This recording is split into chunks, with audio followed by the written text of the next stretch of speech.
कारण और कार्य पर जब विचार करते हैं तो कुछ ऐसा लगता है कि मैं अपने आप में पूर्ण हूँ, क्योंकि कारण भी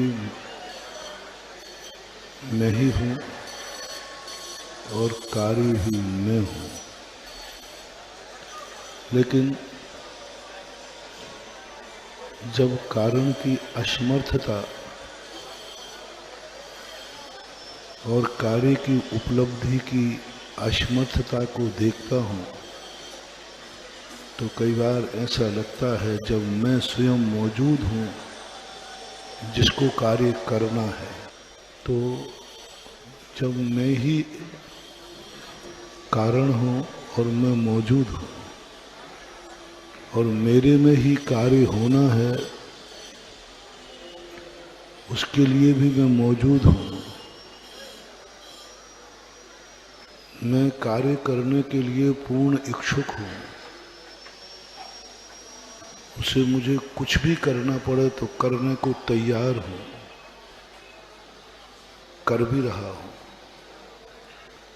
लेकिन फिर भी ना तो कार्य हो रहा है और ना मैं कारण रूप परिवर्तित हो पा रहा हूँ। हर व्यक्ति के मन में इच्छा है कि मैं वह जो मेरी चाहत है, मेरी जिंदगी है, मैं सब कुछ पा लूं। मोक्ष भी पाने का भाव है।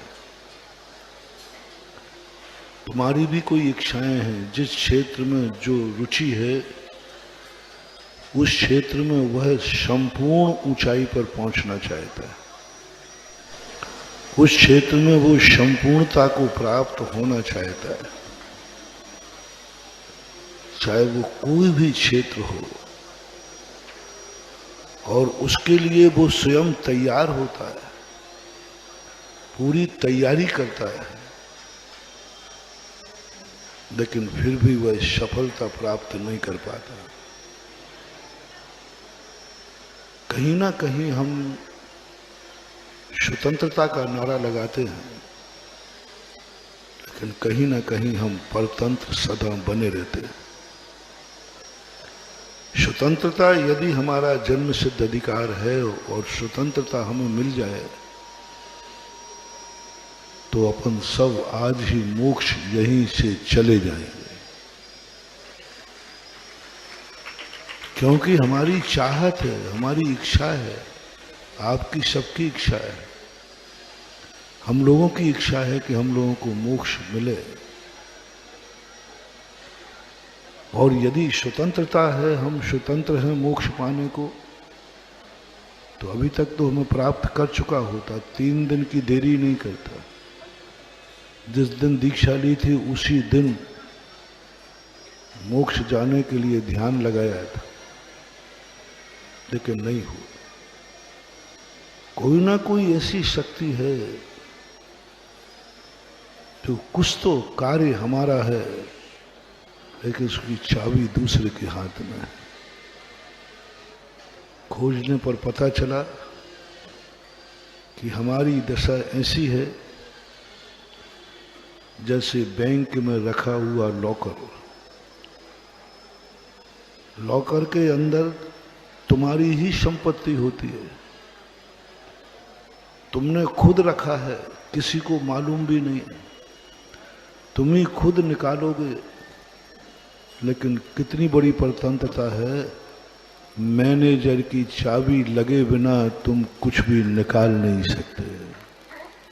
सब कुछ अपना है, मैनेजर को कोई लेना देना नहीं है, लेकिन एक छोटी सी परतंत्र कर दिया कि मैनेजर की चाबी लगेगी तभी तुम वहां तक पहुंच पाओ।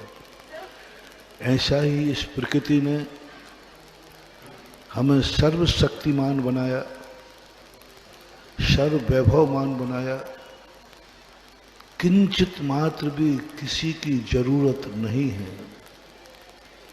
लेकिन एक ऐसी चाबी लगा दी कि जब तक तुम्हें बाह्य निमित्त नहीं मिलेगा तुम अपने लॉकर तक नहीं पहुंच पाओगे, अपने वैभव का आनंद नहीं ले पाओगे। बाहे तरोपाधि समग्र तेयम कारे श्रुति द्रव्य गतस्वभाव। पूज्यवर समंत्रबद्ध महाराज ने इस नियत की घोषणा कर दी।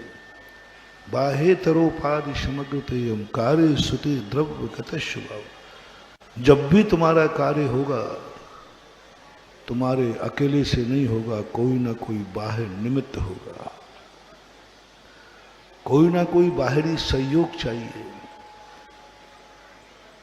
बाहर की सहयोग के बिना कोई कार्य नहीं, कार्य तुम्हारे में हो। अब जब ये नियत बनाई गई, ये हुसूल जब दुनिया को पता चला कि हमारा कार्य निमित्तों से होगा, बस यहीं से शुरू होता है आज के धर्म का विनाश। यदि ये नहीं होता तो कोई को किसी से पड़ी नहीं थी, कोई लेना देना नहीं था। लेकिन उसे पता चल गया कि बिना निमित्त के मेरा कार्य होगा नहीं,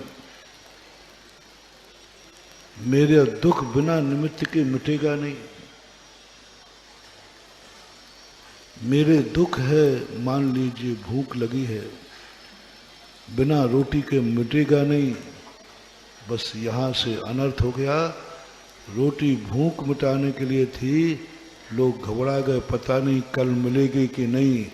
पेट में तो भर ही लिया, साथ में डिब्बा में भी भर लिया।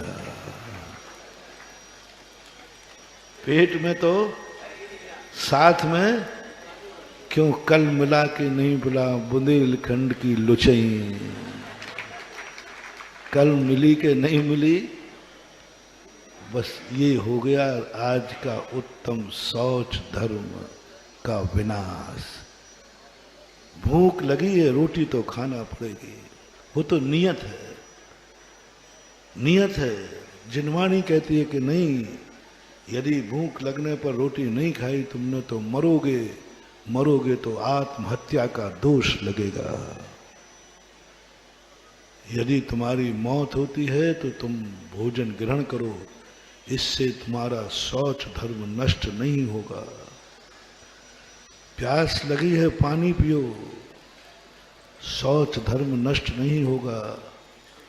लेकिन तुम अपना एक कैन भर करके रख लो, कल पता नहीं नल आएगी नहीं आए।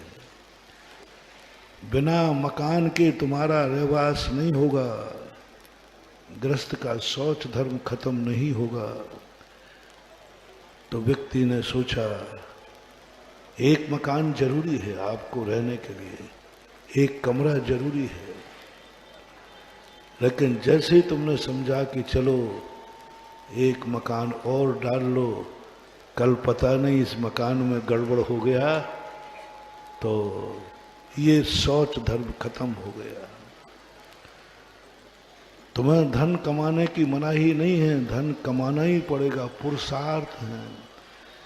चारों पुरुषार्थ किसी धर्म का नाश नहीं करते, किसी भी धर्म का नाश नहीं करते।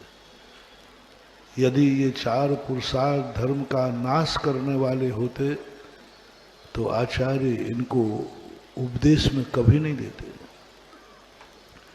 ऋषभदेव जैसे व्यक्ति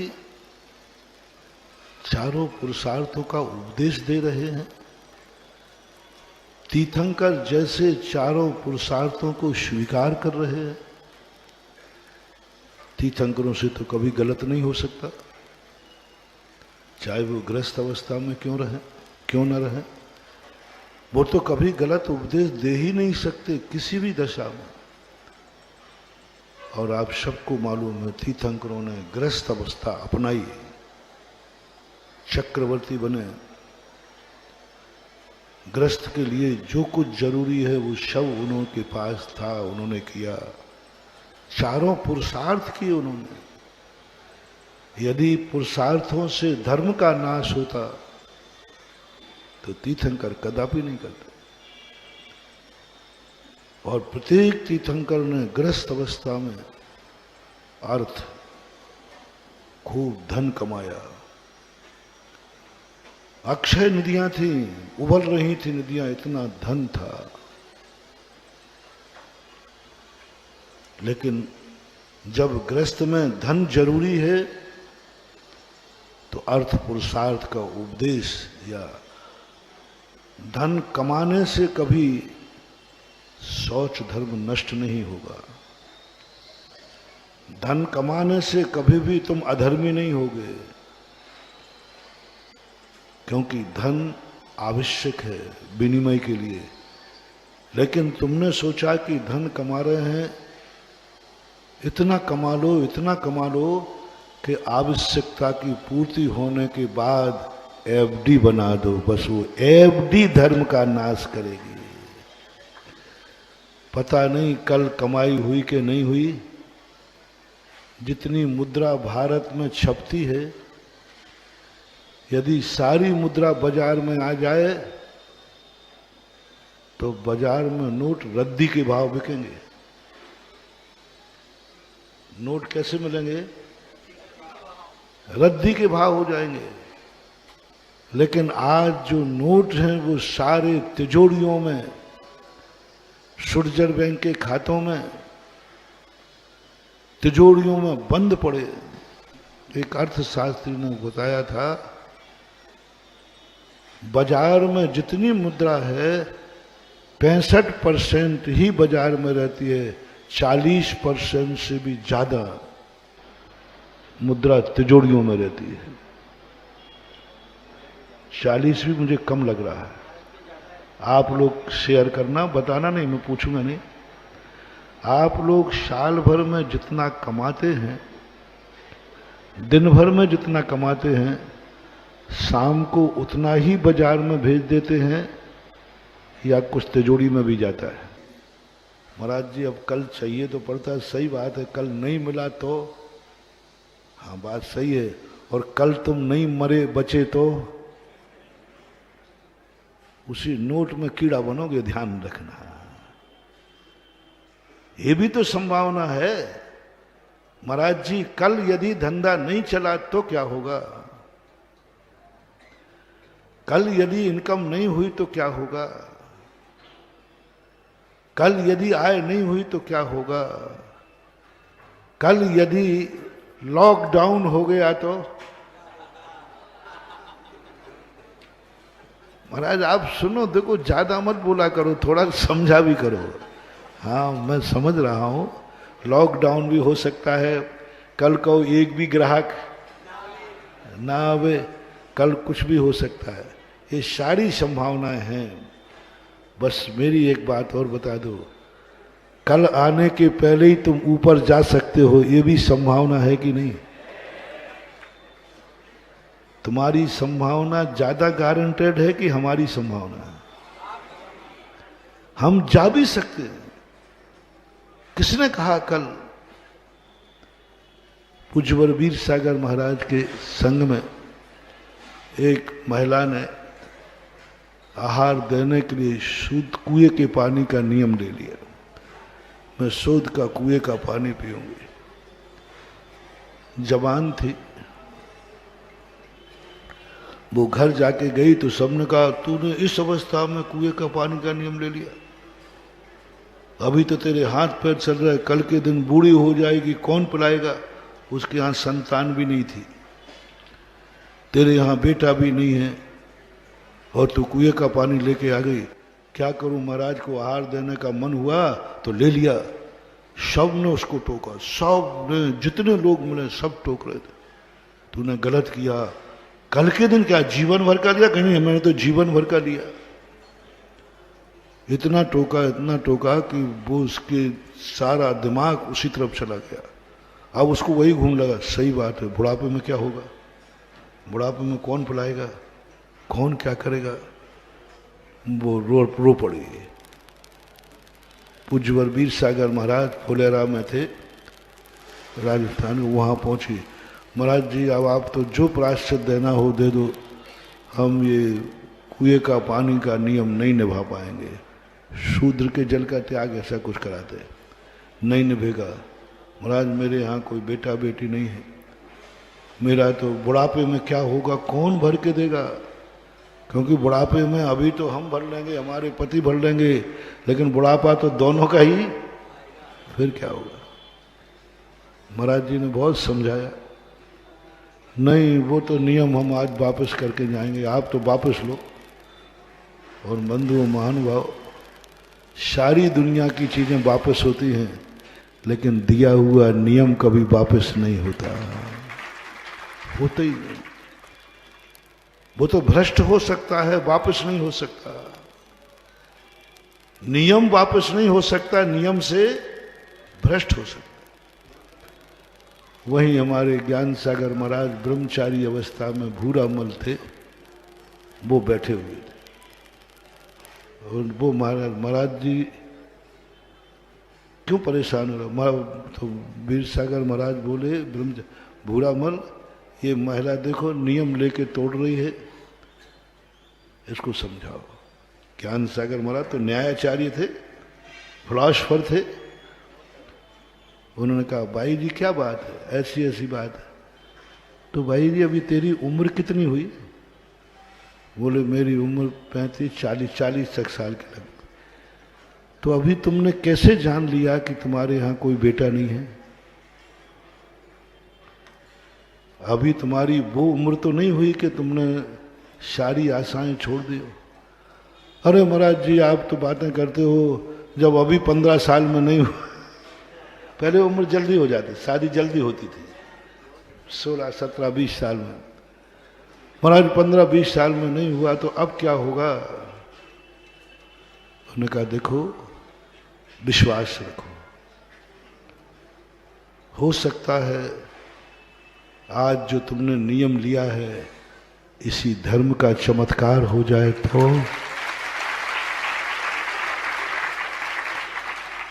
उन्होंने कहा ब्रह्मचारी जी ये तो आपकी समझाने की बातें हैं, ये तो हमें सांत्वना दे रहे हैं।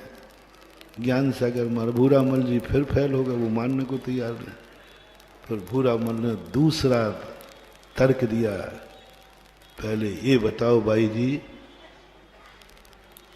बुढ़ापा आएगा ये गारंटी लिख करके तुम दे दो तो मैं तुम्हारा नियम वापस करा दूंगा। ये नियम दे दो कि बुढ़ापा आएगा, और ये नियम दे दो कि बुढ़ापे में तुम असमर्थ होगे, बुढ़ापे में तुम्हारे हाथ पैर नहीं चलेंगे, ये गारंटी तुम दे दो, महाराज से मैं नियम वापस करा दूंगी। बोली महाराज जी ये तो कैसे कह दूं, कल ही मर सकते, कभी भी मर सकते, और बुढ़ापे में सभी के हाथ पैर रह जाएं ऐसी तो बात नहीं है। तो क्यों भाई जी अभी से भ्रष्ट हो रही है? जब बुढ़ापा आए तब वापस करने आ जाना है, नहीं आया तो बुढ़ापा आएगा, इतने साल तो कम से कम नियम पाल ले। आज 40 से 60-70 के पास बुढ़ापा आएगा, 30 साल का जो व्रत का नियम का पुण्य है ये तो कमा ले, ये कमाने से क्यों वंचित रह रही है? इतने साल के बाद से आज ही नियम तोड़ना। पर महाराज ने कहा बहुत जोर से ब्रह्मचारी ने, भाई जी कल सबको मरना है कि नहीं रे? पर बताओ, बोलते नहीं हो जोर से, तो सब आज ही मर जाओ ना, फंदे लगवाओ यहां। पहले बताओ सबको मरना है भैया कि नहीं? मुझे भी मरना है। मरना सबको एक दिन निश्चित है, लेकिन इसका अर्थ यह नहीं है कि हम आज ही मर जाएं। बस वो तिलमिला गई महिला, वो ऐसे आंखें फाड़ के देखती, बताया उन्होंने लोगों ने। वो कहने लगी महाराज जी हाँ बोलो मरना है कि नहीं, क्यों ना सब अपन, हम भी तुम्हारे साथ हैं बेटा। महाराज से भी कहते महाराज जी सबको कल मरना है, चलो आज ही मर जाएं, आज अच्छा शांति है, कोई रोग दोग नहीं है, कोई बीमारी नहीं है, होश में, सब होश में हो ना, तो होश में मरना अच्छा है। यदि सबकी सहमति हो तो कल यहाँ मृत्यु महोत्सव की बात की जाए। बोलो माँ जी, भाई जी, कल मरना है तो आज मरोगे, कल नियम टूटना है तो आज तोड़ोगे, कल बुढ़ापा आना है आज ही बुढ़ापा हो पाएगा, कल क्या होगा किसने देखा, आए भी या ना भी आए। तो महाराज जी देखो बुढ़ापा आ गया तो, बोले आ गया तो ही है ना, तो ही है, निश्चित तो नहीं है। मैं तुम्हारे उपयोग की कोई बात पे आक्षेप नहीं कर रहा हूं। कबाड़ा, कहीं तिजोरी में नोट कबाड़े का रूप तो नहीं ले लिया है,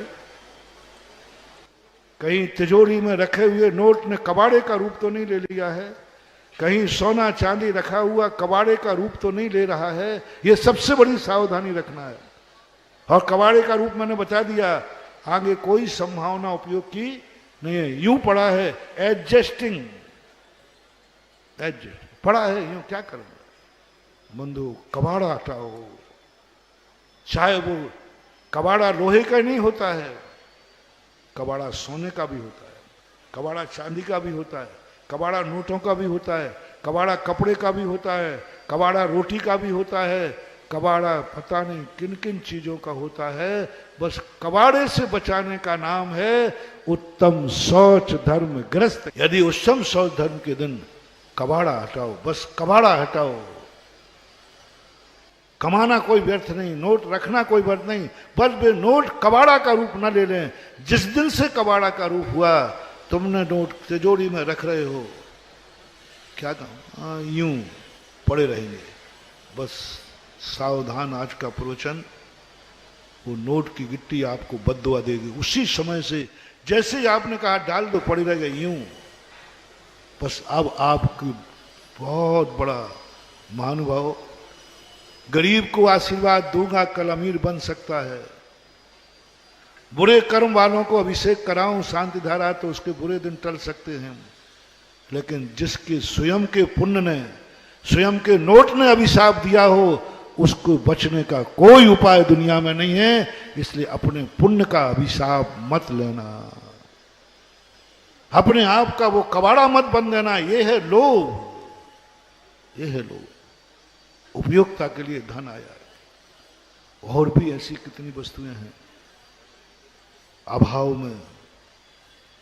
ये लोभ, पहला लोभ, ये इस प्रकार के लोभ से हम बहुत जल्दी बच सकते हैं, बहुत जल्दी बच सकते हैं। अन्यथा ध्यान रखना, बड़े बड़े चक्रवर्ती रावण जैसे आज कहां पड़े। महाराज आ रहा है तो मैं क्या करूं, आप तो कह देते हो कोई मैं डाका डाल रहा हूं क्या, अब माटी होकर सोना बन गया तो क्या करूं, बताओ महाराज क्या करूं, सोने को घूरे फेंक दूं क्या। आप तो कहते नहीं नहीं गुस्सा मत हो, मुझे मालूम है आज सबसे ज्यादा बड़े आदमी चिड़चिड़ापन आ रहा है। नहीं, उपयोग करो, कबाड़ा मत बनने दो। ऐसा उपयोग करो, ऐसा उपयोग करो, ऐसा उपयोग करो कि हमारा क्षेत्र बन रहा है। क्षेत्रपाल जी यहां ले आओ ना। कबाड़ा मत बनने दो, कबाड़े की कोई भी चीज बन पाए। मैंने कल भी कहा था, समय का कबाड़ा, समय को कबाड़ खाना मत बनने देना, समय को कबाड़ खाना मत बनने देना, धन को कबाड़ खाना नहीं बनने देना। कल कहा था शायद, समय का कबाड़ खाना।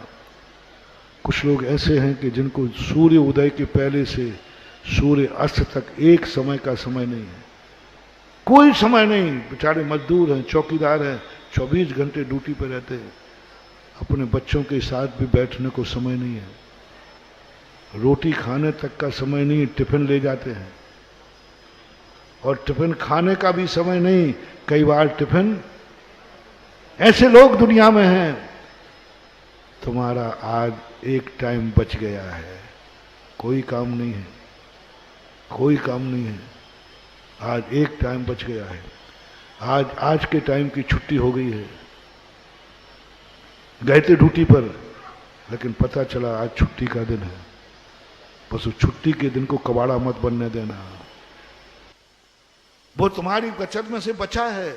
आज उस दिन मत सोना, उस दिन पाप मत करना, उस दिन कहना इसको कबाड़े को क्या करूं, आज छुट्टी का दिन है, कोई काम नहीं, यूं बस आज तुम्हारा विनाश है, आज तुम्हारा अमंगल है, आज तुम्हारा अशुभ दिन है, क्योंकि आपको 1 घंटा बच गया,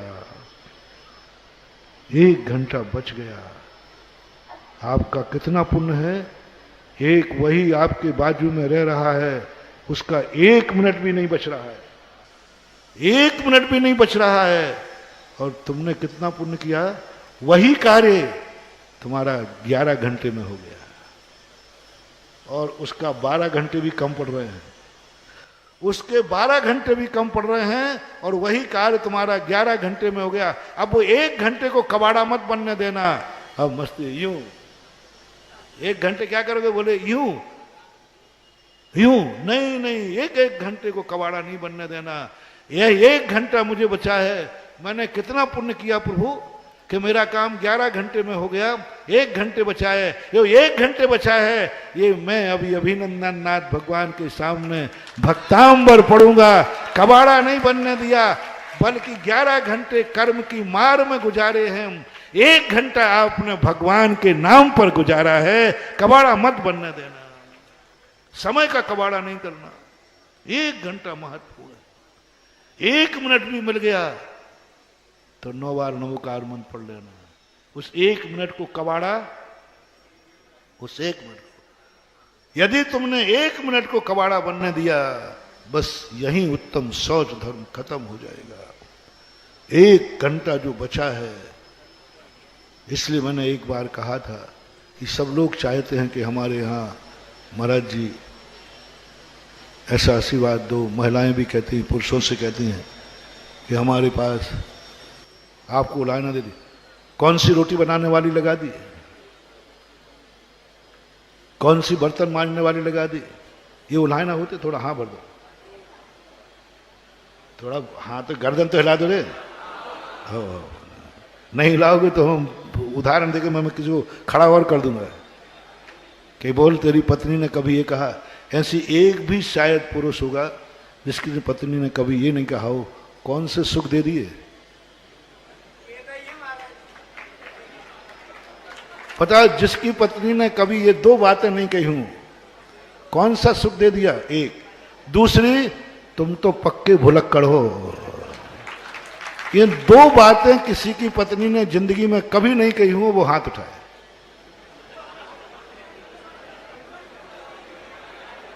गड़बड़ मत करना, मैं पूछ ही लूंगा।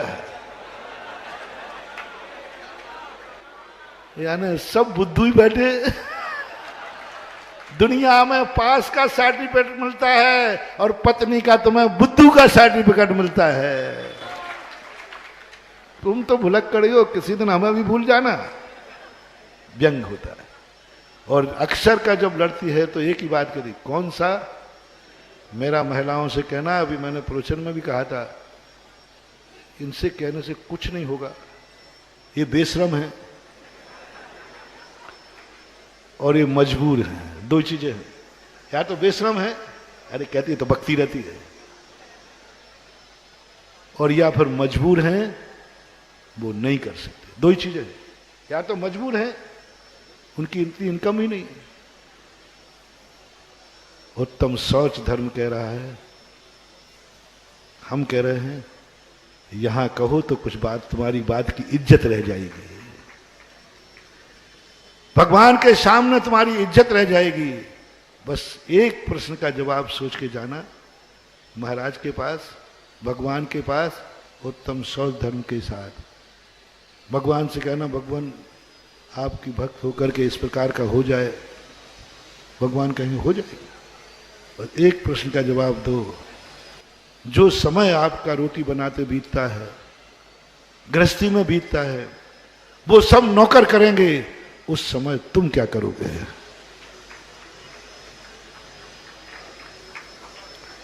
बहुत बार दे चुका हूं ये मौका, शास्त्रों में लिखा है, आपको चक्रवर्ती की रानियां बना चुका है ये धर्म। किनकी रानियां? शेठों की रानियां बन चुके हो तुम। सब नौकर चाकर सब थे तुम्हारे घर में, पूरी फाइल तैयार है, लेकिन एक मात्र के कारण तुम्हारा कार्य नौकरों ने किया, उस समय को तुमने कबाड़ा बना दिया, कबाड़ा बना दिया, पाप में गमा दिया, पापों में गमाया। इसलिए कर्म ने अभिशाप दिया कि इससे अच्छा तो है कि तुम्हारा काम नौकर करे और तुम बाजार में पाप करो, दुनिया के पाप करो, इससे अच्छा है। कर्म ने कहा इसकी ऐसी किस्मत बनाओ कि सब कार्य इसको स्वयं करना पड़े। ये बहुत फायदे का काम है, बहुत फायदे का। कबाड़ा न मत बनने दो। यदि तुम्हारे यहाँ कोई काम नौकर लग रहा है, उस समय तुम, अपन तो फ्री, हमारा तो सब काम नौकर करते हैं, तो तुमने उस समय को कबाड़ा बना दिया। महानुभाव, वो काल है, ऐसा अभिशाप देगा कि रे दुष्ट, तुझे जिंदगी में सोना भी नसीब नहीं होगा। ऐसे तेरे लिए बनाऊंगा कि रात रात भर ड्यूटी दे करके थक जाएगा तो भी सोने का मौका नहीं मिलेगा। तूने काल को कबाड़ा बनाया था।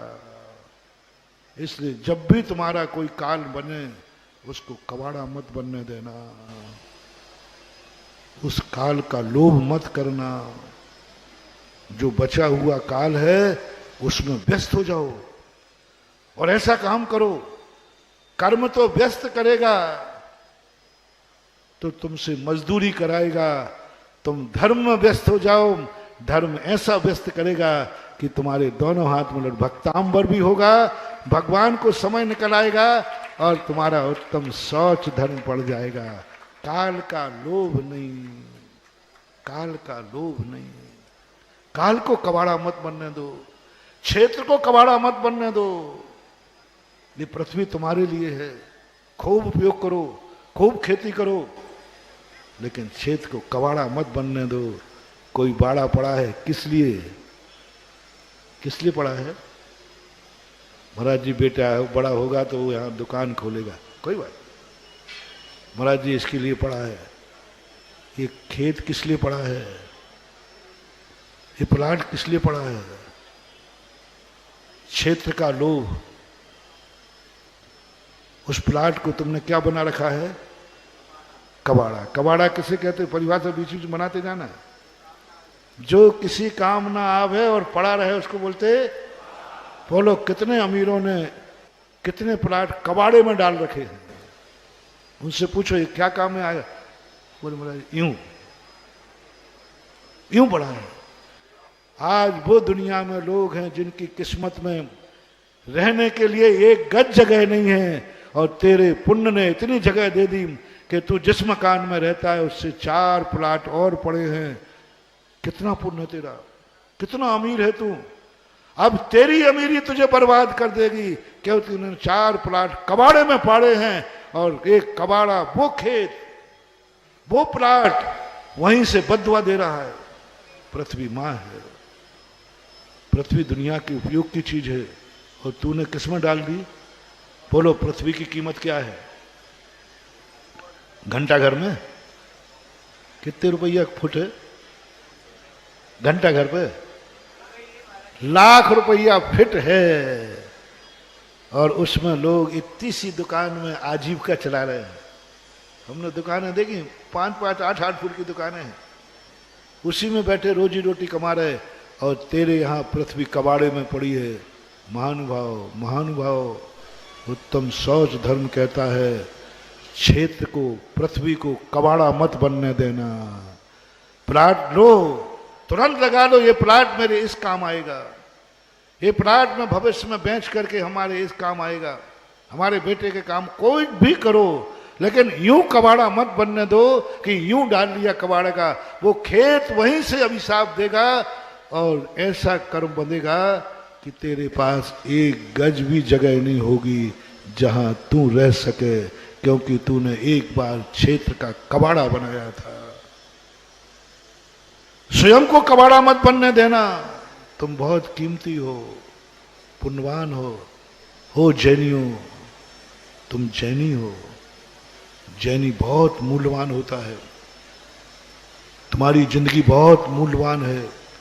अपनी जिंदगी को कबाड़ा मत बनने देना। मैं तो किसी काम का ही नहीं हूं, मैं तो किसी काम का ही नहीं हूं, मेरी तो कोई बकत ही नहीं है। मेरा तो जीना और नहीं जीना बेकार है, मैं तो बस जी रहा हूं। जिंदगी का भार ढो रहा हूं। मत गलती करना, अपनी जिंदगी को कबाड़ा मत बनने देना। कोई काम के नहीं तुम,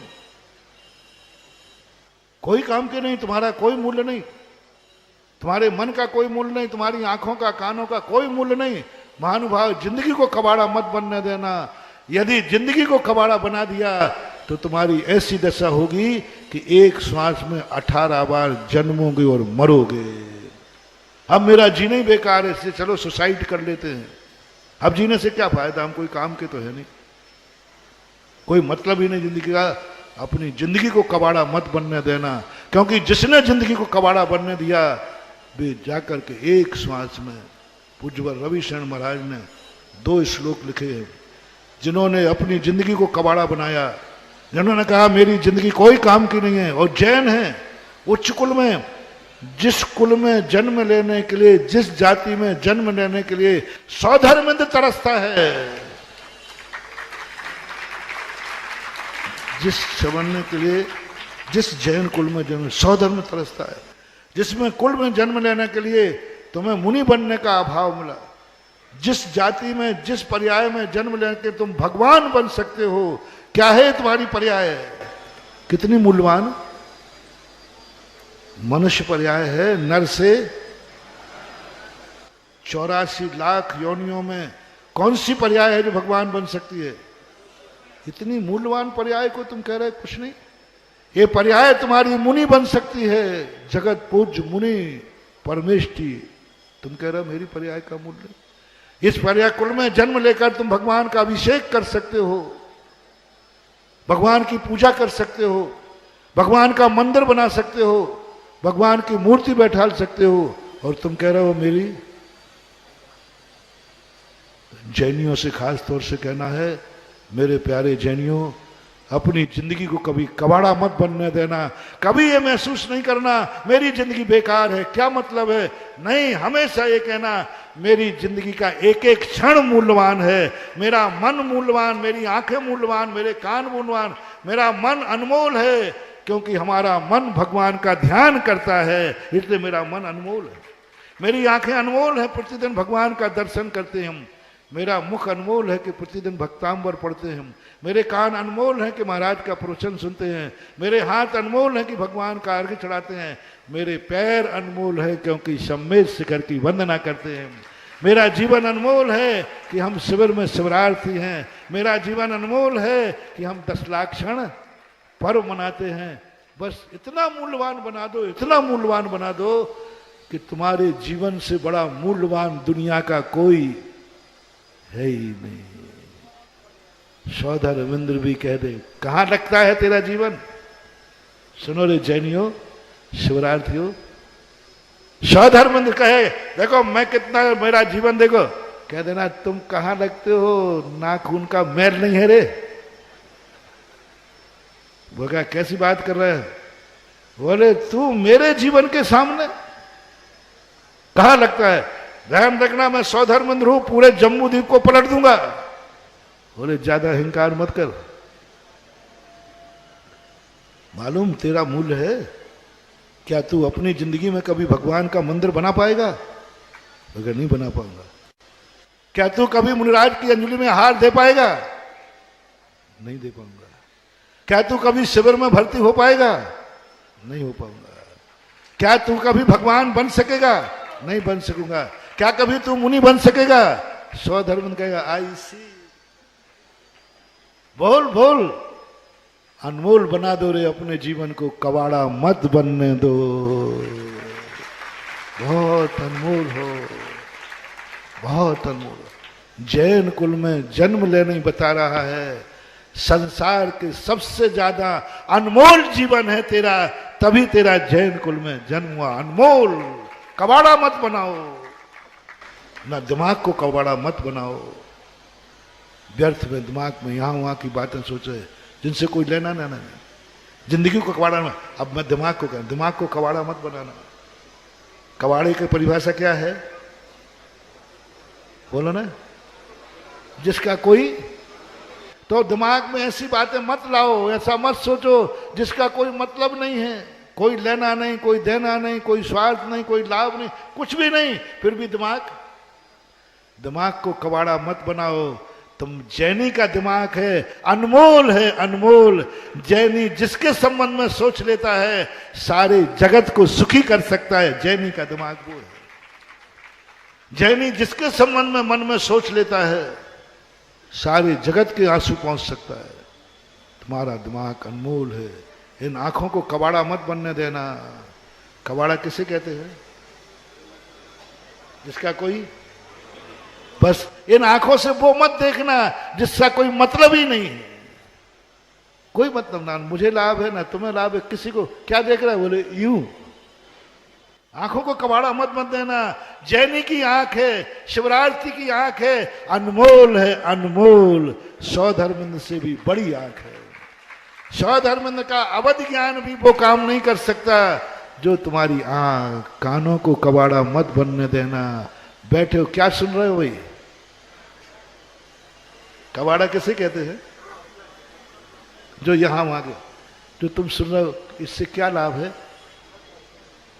यूं पड़ोसी की बहू से सासू सुनाई है, उसके घर में क्या लाभ है? सासू मां मंदिर में बैठी महिलाएं सुनती रहती ना। हाँ, और क्या तेरी क्या लाभ क्या है?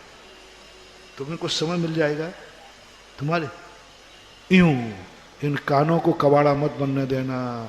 ये जैनी के कान हैं, ये जिंदगी के कान हैं। इन कानों में इतनी ताकत है कि सुनकर के सम्यक दर्शन प्राप्त कर सकता है।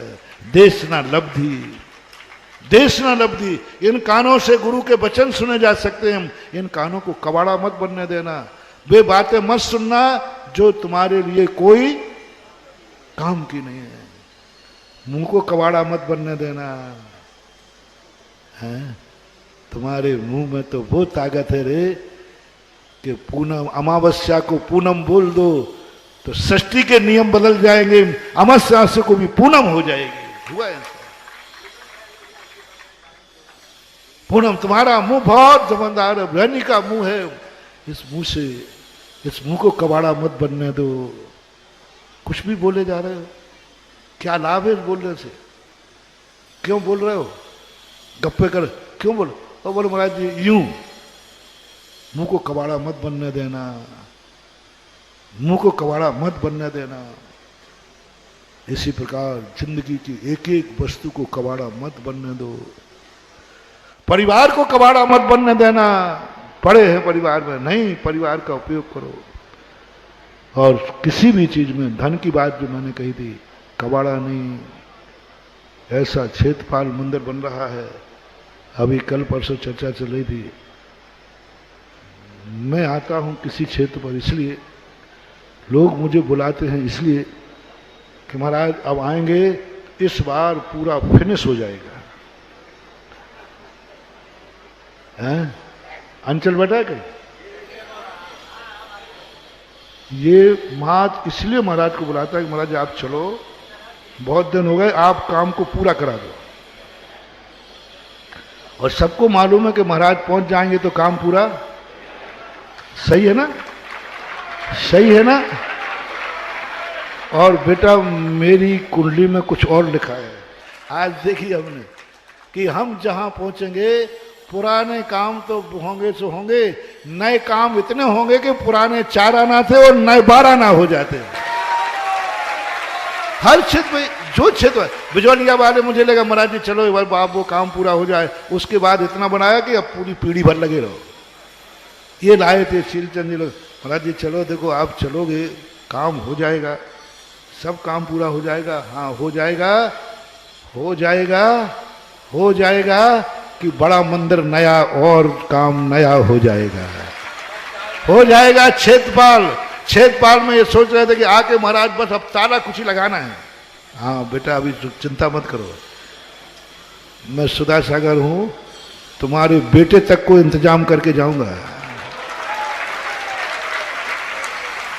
ऐसी आइटम दूंगा कि तुम तो नहीं चुका पाओ तो तुम्हारा बेटा चुकाएगा। क्षेत्रपाल में अब ऐसी चीज बनने वाली है जो ना मेरी कल्पना में थी ना तुम्हारी। गुफा मंदिर के ऊपर, उस चट्टान के ऊपर 5 मंजिल का मानस स्तंभ बन रहा है गुफा के अंदर। गुफा के अंदर 5 मंदिर का मान स्तंभ बनेगा और हर मंजिल पर एक मान स्तंभ होगा चतुर्मुखी। गंध कुटी होगी हर मंजिल पर, एक मंजिल पर, 2 मंजिल पर, और सबसे ऊपर होगी कि आज तक कहीं दुनिया में ऐसा मान स्तंभ नहीं देखा होगा। ऐसी चीज जिसकी मुझे भी कल्पना नहीं थी। मैं तो ये प्रवचन जो हाल था ना, ये मैंने इस पे एक चतुर्मास में प्रवचन किए, अभिनंदननाथ भगवान बैठे, तो महाराज ने कहा, लोगों ने कहा, तो समझ सुंदरलाल थे साहब, उन्होंने कहा महाराज जी यही स्थान है हमारे प्रवचन के लिए, पहले ये नहीं कुछ नहीं था। तो मैंने कहा जिस स्थान पर मैं बैठ गया हूं, इस स्थान पर अब मैं तो छोड़ो, सीधे भगवान बैठेंगे। तो सबने सोचा था कि जैसे ही पंचकर्णक होगा, मंदिर बन जाएगा, अभिनंदननाथ भगवान वहां चले जाएंगे, फिर ये हाल कम्युनिस्ट माइंड है, हाल खाली हो जाएगा, फिर क्या करना है। अब सुन लो बाबू, हाल खाली नहीं होना है। अभिनंदननाथ भगवान उठते ही इतनी विशाल मूर्ति वहां बैठ रही है कि पूरे उत्तर प्रदेश में शायद हो। कली दातार ने आशीर्वाद लिया। उसके बाजू में 2 मूर्तियां जो यूं बनी हुई हैं, इतनी बड़ी मूर्ति वाला कहता है अभी पद्मासन मूर्ति इतनी बड़ी एक बार ढली थी अमरकंटक के लिए, और भी ढली थी, ऐसी विशाल पीतल की मूर्ति ढल रही है। मैं क्षेत्रपाल को कबाड़ा नहीं बनने दूंगा। जब तक क्षेत्रपाल रहेगा तब तक यहां टाकी चलती रहेगी। यदि मैं जिंदा रहा तो आओ, या तो टाकी बंद करना हो तो माला फेरो कि महाराज जल्दी ऊपर जाए, और मुझे जिंदा रखना है। जिस क्षेत्र पर मैं कहा मेरी जिंदगी में तो कभी टाकी बंद, कुछ नया चीज बंधुओं, क्षेत्रपाल का जो नया रूप बन रहा है, धन को कबाड़ा मत बनने दो। यदि वो धन नहीं चाहिए जो तुम्हारे पेट में भर रहा हो, वो धन नहीं चाहिए जो तुम्हारे लिए जरूरी हो, वो धन नहीं चाहिए जो तुम्हारे लिए मकान बनाने के लिए, वो धन नहीं चाहिए जो तुम्हें, वो तो आवश्यक है। मैं तो उत्तम शौच धर्म को नष्ट करने वाला वो धर्म जो कबाड़े का रूप ले चुका है, वे कबाड़ी आकर के अपने कबाड़ी रूपी धन का सदुपयोग करें। उन कबाड़ियों के लिए उससे 2 फायदा होंगे। एक, धन का अभिशाप नहीं मिलेगा, धन कबाड़े में नहीं जाएगा, और तुम नरक गति नहीं जाओगे। जिसने धन को कबाड़े में डाला है उसकी दुर्गति नियम से हुई है। ये तत्वार सूत्र में उमा स्वामी महाराज ने कहा। दोनों हाथ में लड्डू है। धन को कबाड़ा मत बनने दो। धन कबाड़ा ना बन पाए मेरे भक्तों का, इसलिए हम लोग ये तीर्थ बनाने का उपदेश देते हैं, दान का उपदेश देते हैं, इसलिए मंदिर बनवाते हैं कि हमारा भक्त के यहाँ दुनिया का अभिशाप मिल जाए। हम लोगों की मोनोपोली देखो कितनी बड़ी है। दुनिया का अभिशाप तुम्हें मिल जाए, दुश्मन का। हमें डर नहीं रहता है, किसी भक्त को दुश्मन ने अभिशाप दे दिया, हमें डर नहीं है, क्योंकि मेरे औकात है हमारे भक्त के दुश्मन के अभिशाप को काटने का। लेकिन बस एक ही बात की तमन्ना है, मेरे भक्त को कहीं इसका पुण्य अभिशाप न दे देवे, मेरे भक्त को कहीं इसकी लक्ष्मी धन दौलत अभिशाप न दे देवे, वो धन दौलत अभिशाप न दे देवे। इसलिए धन दौलत को कबाड़े में जाने के पहले हम उसको क्षेत्रपाल मंदिर बुलवा लेते हैं, जिससे वो लक्ष्मी का अभिशाप नहीं पाता है, वरदान पाता है, वरदान पाता है। तो जब तुम्हें ऐसे मौके मिले कि भाई क्षेत्रपाल में, और हर मान स्तंभ में 4 मूर्ति होंगी हर मंजिल में, और 5 है या 4 है, 20 जिनालय बैठेंगे, 20 मंदिर बैठेंगे भगवान में। और आजू बाजू अभिनंदननाथ भगवान अकेले नहीं बैठेंगे, वहां से बहुत विशाल आजू बाजू भी 2 वेदियां और बनेंगी। मालूम है किस लिए है? क्योंकि मुझे 2012 में कम कबाड़ी थे,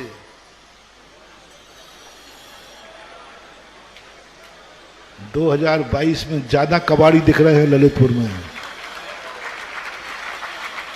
और मालूम मुझे फीलिंग हो गई है, जो 2012 से 2022 में जो तुम्हारी बढ़ोतरी हुई है, जो तुम अमीर हुए हो, उसको कबाड़ा बनाने में मेरा हाथ है। क्योंकि पहले तो तुम खाते पीते थे, पहले तो खाते पीते थे, खर्चा पानी चल रहा था। अब तो खर्चा पानी तो बात अलग रही। अब तो फिर मैं तुम्हारे लिए अभिशाप बन जाऊं? मैंने ही तुम्हें इतना अमीर बनाया, इस धर्म ने बनाया कि आज खर्च काटने के बाद भी तुम्हारे पास बच रहा है। बस अब मेरा कर्तव्य है कि अमीर बनाओ, लेकिन अमीर को धन कबाड़ा ना बन जाए। इसलिए अमीर बनाना कोई बुरी चीज नहीं है, अमीर बनना बुरी चीज नहीं है, लेकिन अमीर बन के कबाड़ी बनना, कबाड़ा मत बनने दो, उसका सदुपयोग करो। सब चीजों पर आपका समय हो गया। आज बहुत मजेदार चीज, लोभ किसका है? पुरुषार्थ कमाना लोभ नहीं है, आवश्यकता है, नियत है। हमने प्रश्न के प्रारंभ में कहा था, बाहे तरोपाधि समग्रतयम, बाह्य निमित्त चाहिए, धन चाहिए, रोटी चाहिए, कपड़ा चाहिए, मकान चाहिए, सब चाहिए। इससे शौच धर्मग्रस्त का खत्म नहीं होगा, लेकिन किसी भी चीज को कबाड़ा मत बनने देना, व्यर्थ का नहीं, व्यर्थ का कार्य नहीं करना। व्यर्थ में जाकर के वस्तु को, नोट कमाना खूब कमाओ, लेकिन व्यर्थ में तिजोरी में मत रखना, व्यर्थ में मत रखना। यूं खूब मकान बनाओ, व्यर्थ के लिए मकान मत खरीदना, नहीं तो मकान अभिशाप देगा। मकान वो चीज है जो लोगों को आवास देता है, और तुमने एक कबाड़े में पटक रखा है। एक मकान पड़ा है, ताला लगा है, क्या काम में आ रहा है? बोले बच्चों के नहीं, उसके लिए तो हमने अलग बनवा दिया। फिर ये वो मकान तुमने कबाड़ा बना दिया, वो मकान अभिशाप देगा, ऐसा अभिशाप देगा कि तुम जिंदगी भर फुटपाथ पर बिताओगे। किसका अभिशाप है? तुमने एक मकान को कबाड़ा बनाया था। कबाड़ा मत बनने देना, मकान को नहीं, क्षेत्र को नहीं, जीवन को नहीं, जिंदगी को नहीं। बस एक ही अभियान आज का उत्तम शौच धर्म का, कि हमारे पास जो पुण्य से वस्तु आई है, जो पुण्य से आई है, उसको हम कबाड़ा, जो वस्तु तुम्हारे पास पुण्य से आई उसको कबाड़ा मत बनने देना, और कबाड़े में संग्रह मत करना। ये सबसे बड़ी बात आज की है। क्योंकि लोभ एक उपयोगिता के बाद जो वस्तु बचती है वो लोभ में जाता। उपयोगिता का नाम लोभ नहीं है, उपयोगिता का नाम औषधि है, उपयोगिता का नाम औषधि है। उपयोगिता के बाद जो वस्तु बचती है वो लोभ में आती है। इसलिए खाओ पियो, छको मत। खाओ पियो, खाओ पियो, लेकिन कल की पुड़ी थोड़ा सोचो। चलो एक दिन की रख लो, 2 दिन की रख लो, लेकिन रख तो लो, कम से कम कोई सीमा तो बांधो। हर चीज में यही लगा लेना। आज इतनी कह के विराम करता हूं। आज यहां बैठने में बहुत अच्छा लगा। 5 मिनट सबको ऑक्सीजन तो मिल रही है। देखो ये फोकट का पंडाल है, वो लाखों का पंडाल है, कबाड़ा। इन्होंने बनाया था महाराज जी के, अच्छे महाराज जी आ रहे हैं, महाराज के भगत आएंगे। राजस्थान में जैसा पंडाल बनाया था उससे अच्छा बनाऊंगा। नाक पे बनाया ना, नाक पे जे देन तो जे आप ही की हमारा, तो इसलिए बनाया था। और इतना बढ़िया बनाया महाराज, पंडाल देखकर तबीयत खुश हो जाएगी।